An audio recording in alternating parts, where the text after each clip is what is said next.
Peer pressure இந்த ஜென்ரேஷனை ரொம்ப நெருக்குகிறது. அது சில சமயம் நமது மதிப்புகளுக்கும் நம்பிக்கைகளுக்கும் எதிராக இருந்தாலும் சக நண்பர்களுக்காக நம்மை ஈடுபடுத்துவதே இதன் சாரம். நீ நம்புவது அல்ல, பிறர் நினைப்பதற்காக செய்கிற காரியம் என்னவென்றால் நாம் உண்மையை விட ஏற்றுக்கொள்ளப்படுவதை முக்கியமாக கருதுகிறோம். உதாரணங்கள் சில: கூலாக இருக்கிறேன் என்பதற்காக சில நேரங்களில் கெட்ட வார்த்தைகளை உபயோகிப்பது, கெத்தாக இருக்கிறோம் என்பதற்காக பிராண்டடான திங்ஸை வாங்குவது, இல்லை விலை உயர்ந்த பொருட்களை வாங்குவது. இந்த உலகத்திற்கு ஈக்குவலாக மாற வேண்டாம், உங்கள் உள்ளத்தை புதுப்பித்து கொள்ளும்படி மாறுங்கள் என்று வேதம் சொல்லுகிறது. நீ தனியாக நின்றாலும் கடவுளோடு இருந்தால் நீ ஒருபோதும் தனியாக இல்லையே.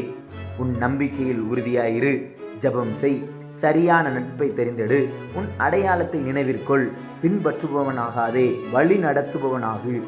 உலகம் சொல்லுகிறது எல்லாரும் இதை செய்கிறார்கள். கடவுள் சொல்லுகிறார் யாரும் செய்யாவிட்டாலும் நீ நியாயமானதை செய். நீ கடவுளால் பிரித்தெடுக்கப்பட்டவன், தேர்ந்தெடுக்கப்பட்டவன். ஆமென்.